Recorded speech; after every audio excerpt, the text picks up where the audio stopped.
What's up, guys? Welcome back to Newswave. I have a bunch of stuff to get into today.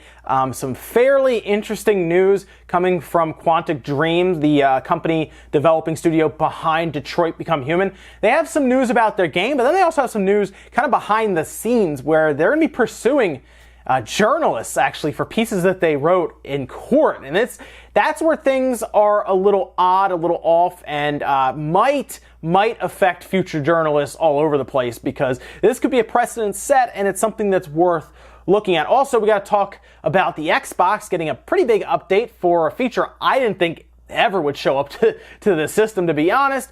And we also have to talk about a Mario game that was canceled a while ago, but it sounded kind of weird with some of the features that it had. So today, guys, let's get started. So first things first, let's talk about Detroit Become Human, the game, and then we'll talk about the Quantic Studio situation after that.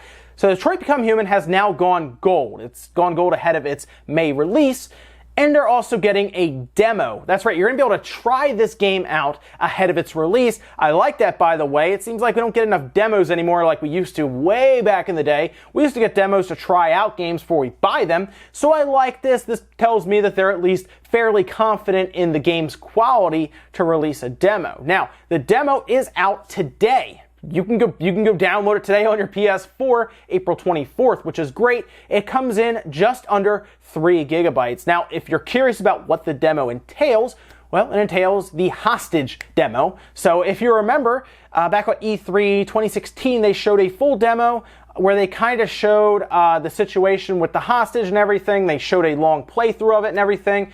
And it takes somewhere around 15 minutes or so, but the idea is for you to go back and play through it multiple times. This game, of course, is some people see as less of gameplay and more about the entire story and the branching paths that it takes. Think of like Beyond Two Souls, for example, Heavy Rain. That's the kind of gameplay you're gonna see with this game. Some people may not like it. I know other people do, so it's just one of those games that are, I guess, polarizing in the gaming community.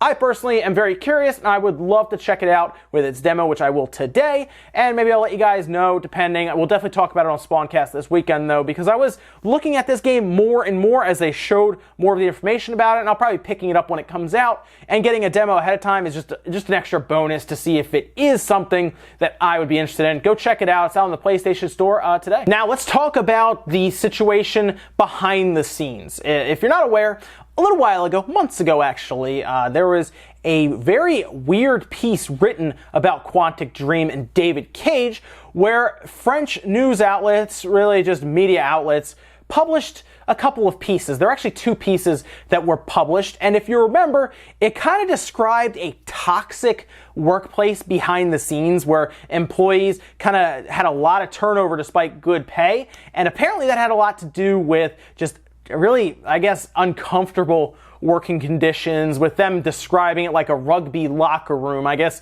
here in the U.S. that'd be like a football locker room, you know, something like that, where it's a lot of guys, and they talk about things like racist comments, sexual comments, things like that, things that would make people uncomfortable in that working situation if you're not like in with the clique, you know what I mean? And they published it.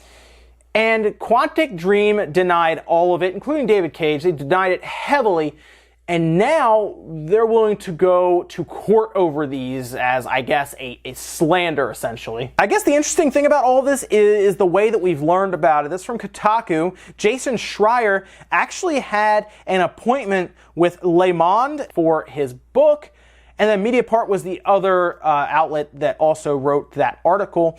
And he went to meet with them, but they had to reschedule because they had legal things they were attending to. It turns out that was more paperwork, but it had them reach out to David Cage, who was actually in New York showing off the game Detroit Become Human. And after PR from Sony shut down all the questions, as you would expect, he did let one thing slip, saying, "We're suing their journalists." And then according to Kotaku, these court hearings are going to start taking place in June.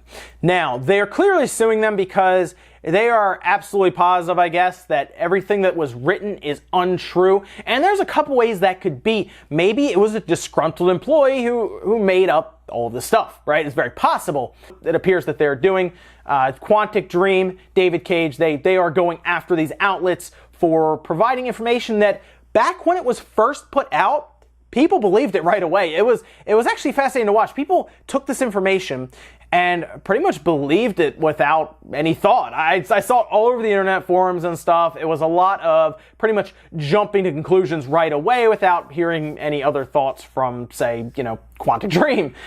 So from there, I understand if this stuff is false. That's the biggest thing. If this is all false and just untrue, then they have a case. But it would be odd to see if maybe they could figure out ways to bring in witnesses and stuff and actually tell really the courts what they told Le Monde or Mediapart, because they definitely had sources, we like to assume, and if they're willing to bring them in, then they can say, hey, look, we got this information from people from within the organization and we reported on it.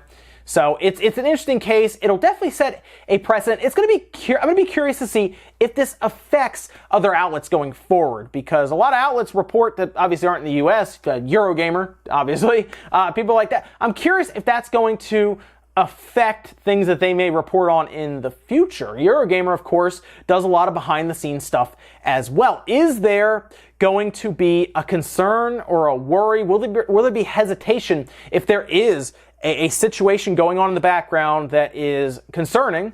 Would they be less interested in publishing that? That's my question, especially if this goes to court like it's going to, and let's say Quantic Dream is awarded the case, and they sue them and they win. So what happens then going forward? Because as Jason Schreier pointed out, this is the first time that a game studio, has sued part of the media for a written piece. So very interesting. I want to see how this turns out, but we're not going to know until June, and then honestly, sometimes these court cases drag on for a while, so it could be a bit, but it's fascinating to watch, and I'll be keeping an eye on it. Next up, let's talk about this Microsoft Xbox One feature that's being added that I didn't think would ever show up, to be honest. I didn't think any of the current gen systems would be getting this option, and that is the option for 120 hertz up from 60 hertz. So that would mean that the Xbox One can support, obviously, at 60 hertz. It can support a refresh rate of 60 hertz, meaning you can get 60 frames per second out of some games. That's pretty common. We've had that in systems for a while now. But the option of 120 hertz basically means that the Xbox One X can do 120 frames per second, essentially, right? It can go up to that. And I'm curious which games would use that. Maybe it's easier to run indie games for the Xbox One X. I have heard people talking about Killer Instinct. That is a candidate for it, but I'm not really sure how many games would actually use it. I'm also curious if any games with backwards compatibility could use it as well. Maybe stuff that doesn't push the Xbox One X as much, like Anthem. Yeah, that's not gonna be 120 frames per second. At least I don't think it will. I'd be shocked if they could get it there. But I'm curious what else this will be used for. Any future games, maybe graphical options for them that just say, hey, we'll turn the visuals down pretty low with low resolution, but you can get that 120 frames if you want it. A lot of monitors have that option. More TVs are starting to be shipped with that option as well. So it's kind of future-proofing for the Xbox One X. I'm just not really sure how many games are going to take advantage of it at this point. But hey, it's coming out in the May update. It looks like Xbox insiders are already taking advantage of it. So it's coming one way or the other. I mean, they're adding 1440p support, as we saw, which is great for monitors. Maybe at that lower resolution at 1440p, even 1080p, maybe some of the games can jump to 100-something frames per second. That's the other thing. Keep in mind, this 120 hertz will also mean that the roof is lifted, so you could start hitting frames above 60. Maybe it's 70, maybe it's 80. Maybe it's 90, it's possible, but just because it's 120, I guess doesn't mean it has to necessarily go to 120 frames all the time. Next up, let's talk about Cyberpunk 2077, because there's some rumors going around about it recently leading up to E3, where I'm sure we'll see it in full. But one in particular has kind of left fans unsure as to what to think about this, because they're used to The Witcher, right? The Witcher series is a good series, really, with the culmination of Witcher 3 being an awesome game, but it's always been third person, right? I mean, that's what we've been used to. Cyberpunk 2077 is thought to also be a third person game in terms of the aspect of what you look at your character, but the rumor here seems to point from internal sources to it being a first-person shooter? Now, this rumor that, according to them, is confirmed through internal documents. This is from GamePressure.com, where they talk about it being a straight-up first-person shooter game. However, if we go back to their SIGGRAPH talk in 2013, CD Projekt Red did mention that this game, Cyberpunk 2077, will have both a first-person and a third-person option. Keep in mind, though, that was back in 2013. Is it possible that the game has actually changed and is just going to be a first-person shooter or first-person shooter-style game? Just that perspective, I guess. And I'm very curious if they can pull this off. Could it be like a System Shock? Could it be like a Deus Ex? I think they could do that. I'm not the most recent Deus Ex, like the older ones. Like the first one. The first one was eye-opening, by the way. Deus Ex, way back in the day.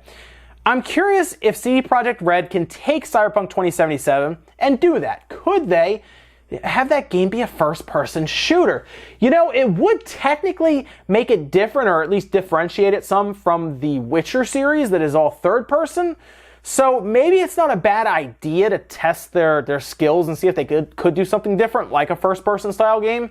But I'm also curious if it'll turn their fans off. I would expect that they would at least still try it, but there might be some kind of going into it with a bit of frustration, I should say. Let me know what you guys think, though, down in the comments about Cyberpunk 2077, and if it being a first-person perspective, a first-person shooter-style game, would affect your view of the game. Finally, in our last bit of news, let's talk about a game that none of us ever knew about, but Eurogamer had some information on a game called Mairo Motors. At least that's what it was codenamed back in the day. It was a game that was originally designed and was in planning stages to come out for the Nintendo DS. And some of the reasons why are kind of weird. We'll talk about some of the gameplay aspects that at least got scrapped, and the idea of it at least sounded interesting, although it may have actually it may have been an issue since Mario Kart existed, because it sounded like it was going to be like another racing style game. But this was from a while ago. In fact, this was from Yuta Saito, who had a relationship with Nintendo, but you may remember him as the creator specifically of Seaman. Now, he had pitched a game to Satoru Iwata and Shigeru Miyamoto where you would actually create your engine, and depending on how you shaped and molded your engine, it would affect its performance and, I guess, its special features, things like that. And it sounded like it was going to mostly be a racing game. They even had images of it being shown on the projector when they were showing it off at events. And what was really weird, I think the weirdest feature that had to be scrapped, that was described, was that you had to blow into the microphone on the DS to essentially inject air into your motor and make it run. And they had to scrap that for the obvious reason that people, or kids even, would probably get out of breath trying to keep their car running. I don't really know why that was even thought of. Maybe they're just throwing ideas around. They're like, hey, what if you blew into the microphone and that made your car go? I don't know. That seems really funny to do that. Now, it was eventually scrapped. Ute talks about how he's not really sure why. He said you can kind of use your imagination. Honestly, it's because probably Mario Kart existed and something like that as an idea seemed a little weird, a little out there. But it's always fun to hear about these unreleased games that were kind of in the oven for a while and they get canceled. And the latest one that I'm seeing here from Eurogamer is Mairo Motors for the DS, where you blow into the microphone to make your car go. Can you imagine if you had to play Mario Kart like that? Like when you're racing around the track, you had to keep blowing into the microphone. I feel like that would have been a terrible experience, but I guess we'll never know. Ladies and gentlemen, that's going to do it for News Wave today. If you enjoyed this video, hit the like button, guys. Really helps out. If not, hit the dislike. Leave a bunch of comments down below about everything we talked about today. Whether it is Cyberpunk 2077, it's a game I'm looking forward to. I think I'd be okay with it being a first-person shooter. That wouldn't be the biggest deal, because I know it wouldn't be like a run-and-gun shooter like something like a Call of Duty or something. I think it would be a slower style first-person shooter game, something like a Deus Ex. It's just, you know, CD Projekt Red would probably add in a few extra things to make it very interesting and very unique, and I'm looking forward to it either way. Whatever it comes out to be, I'm really curious to see what it looks like at E3. Also, let me know what you think about Detroit Become Human, if you're going to try the demo out, or if you're more interested in the whole Quantic Dream lawsuit that's going on, where they are suing publications over written pieces that they believe is just slandering them and really creating a bad image around their company when their game is coming out. Because, yeah, that could affect sales. So I understand why they'd be pursuing this, and maybe set a precedent towards, I guess, press to do more research if this is incorrect.